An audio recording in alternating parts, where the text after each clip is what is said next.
Hi, this is Charting Man Dan of TheChartGuys.com, home of technical analysis education. Click the link for a free week trial, no credit card required, and gain access to our multiple live broadcasts daily, community chat room, educational videos, nightly watch lists, and more. Invest in your education and future and join the community today. Hello everyone, so looking at natural gas, daily, weekly, shorter term time frames. This is still looking at the previous contract. We did have a contract roll over and different sites roll over at different times. So investing.com rolled over last night. A lot of people thought they hit the jackpot with a 14% move to the upside, but that was not the case. So we were looking for an oversold bounce from the end of the day Friday on very oversold conditions, and we did get that bounce on Sunday night.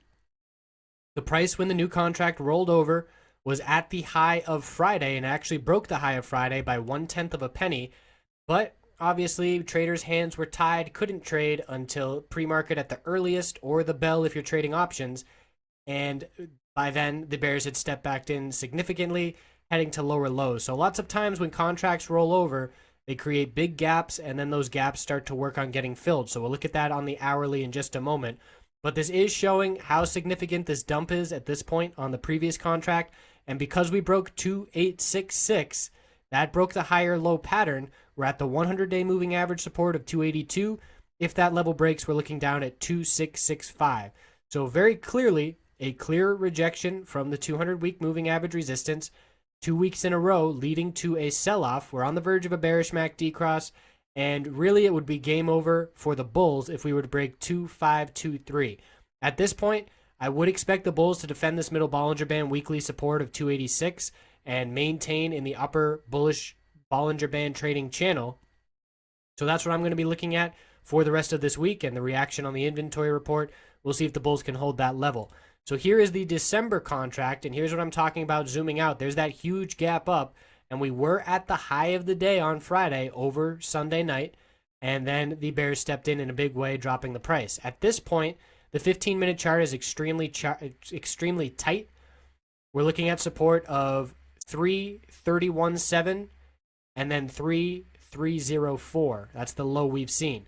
Very clear 334 resistance with about a half dozen rejections from that point. Break of 334, we're looking at 3364. And then a move back towards 340, clear resistance. But again, if we do break 3304, we are headed down for further gap fill. So the technicals instantly on this gap up, obviously it screws up the charts a little bit because we went from extremely oversold to extremely overbought with the snap of a finger. And that allowed, after some sideways consolidation, for the bears to step right back in. And we need a bullish reversal candlestick on the daily time frame. So we'll keep an eye out for that, but the bears are in control currently. And again, it depends on which contract you're looking at.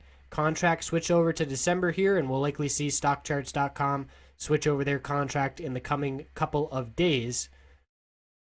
And we'll look to see if this is going to be a longer-term bullish entry opportunity, but we want to be very cautious of that at this point. So I appreciate you watching. We'll check back in tomorrow, see if the bulls can turn things around. I would use that 15-minute chart. Those levels are very clear. And we should see a clear break of that tightening range before trading begins tomorrow. I'll see you tomorrow after the bell. Thanks for watching.